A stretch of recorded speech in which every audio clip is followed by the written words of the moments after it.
Good evening, and welcome to part 2 of the Love Experiences Questions and Answers with Alexandria New, aka Ladybug. So, I want to dive right into the second set of questions that I got. And the first one on the list is, when you're with the right person, how does love affect you? I definitely feel like in an intimate relationship, when you're with the right person, your love should feel effortless. It shouldn't really feel like work. You should want to be there. There should be general encouragement on both ends. It's a perfect setup for you and the person. It's a perfect interaction between you and your person.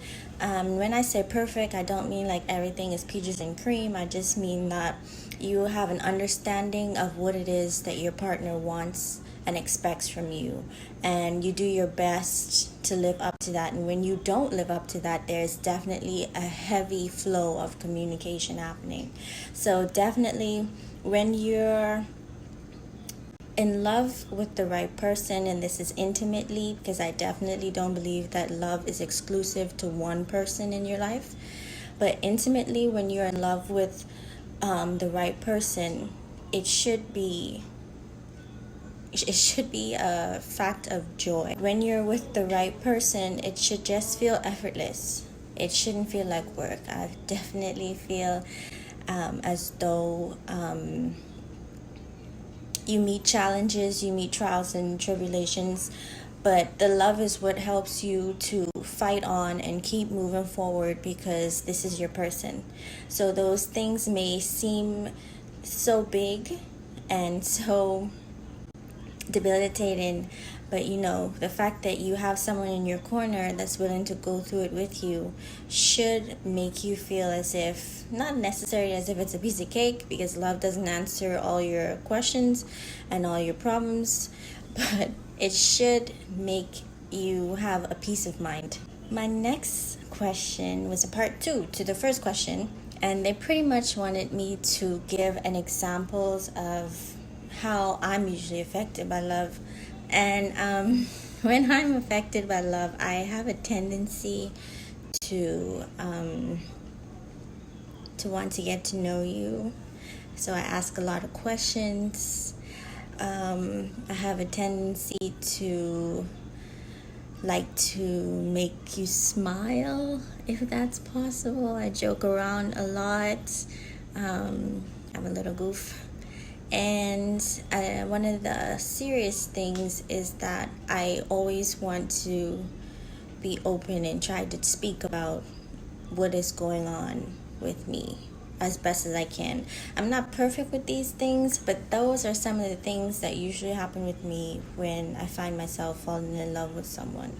I have a tendency to try to open up more and relax and be more inviting for that person, so that they can see exactly where my head is. And this isn't necessarily coming from an intimate relationship, but this is just love in general. I try to be very understanding.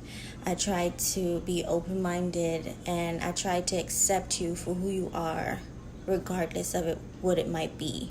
So that's definitely how love affects me. I definitely become a more accepting person. The third question I got is, are you in love? And I thought this was an interesting question, because I'm kind of a private person. I don't typically like to put myself out there in that way. So if I have a love interest, I keep that quiet. So that question is going to just be answered as, yes, I have many loves in my life, and I appreciate them in different ways. They bring things to the table, and they help me grow as a person.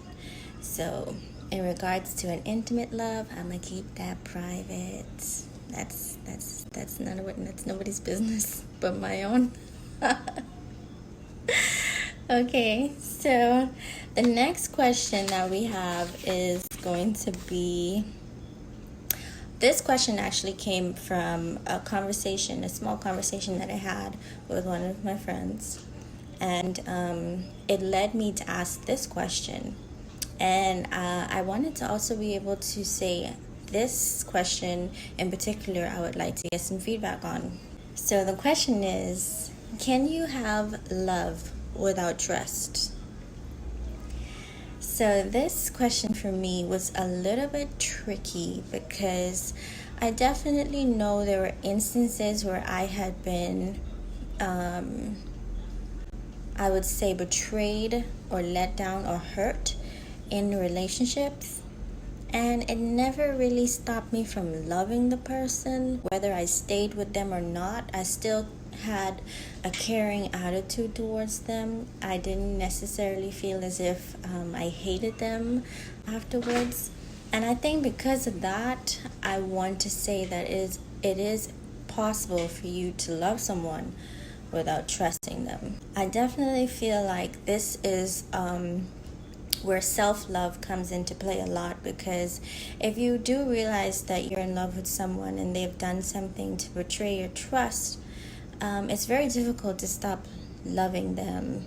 Or you may hate them out of anger, but that hate also stems from the fact that there was once love there. And I do feel as though when that happens, you have to learn to love yourself more, because you have to be willing to understand the type of treatment that you want. So if you would like to let me know what you think, please do. You can definitely leave your comments in the YouTube videos, or you can message me if you like and let me know what you think. But if you have any more questions that you would like for me to answer for you, just let me know. I think you guys are doing great. You're making me work, thinking about a lot of stuff, and I like it. So with that being said, thank you guys for coming by tonight, and hopefully I'll see you soon. Good night.